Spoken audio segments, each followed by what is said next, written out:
Otherwise, looking at zero doesn't take you anywhere.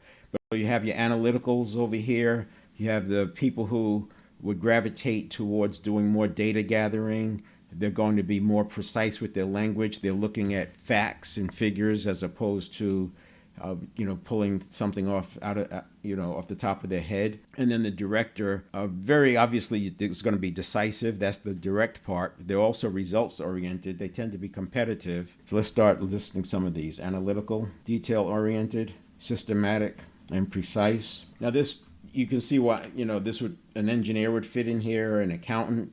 And this is why you don't want to look at the style first and then figure the other parts out, because it will influence you. Because a person could be a socializer, but in their accounting role, they're going to exhibit more of those traits. And then on the director, we have decisive. We also have results driven, competitive, independent. You may also think of this person as being a pragmatist. Obviously, somebody running an organization is going to exhibit some of those traits, but it doesn't mean that that person is a director. If you look at, there are people who run organizations, presidents, et cetera, and they might be over here. They might be a thinker. That's going to be fairly common because of the analytical piece of it.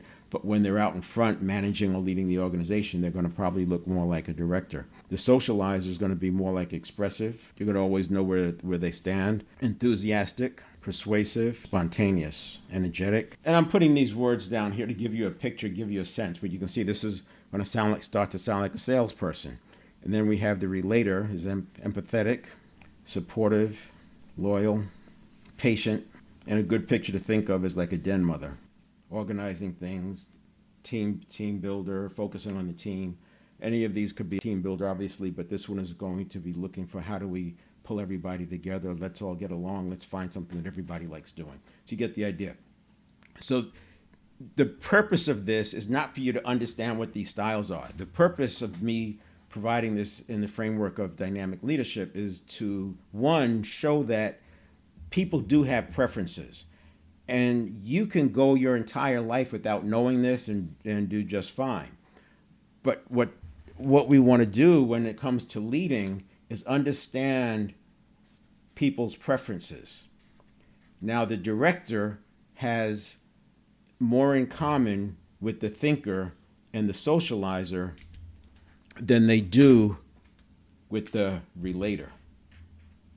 And you can see where the relator is going to value patience, the director may be a little bit impatient, and that's where it gets hard. Whereas the director is going to gravitate towards task, the relator is gravitating towards people. So when you have this catty corner going on, that's where you're going to start getting natural conflict. Now, we can't expect the employees to adjust. The leaders have to be the ones who adjust and say, I'm going to be a little slower as a socializer interacting with a thinker. I'm going to go a little bit slower. I'm going to have my facts and figures, and I'm going to tone down some of my enthusiasm.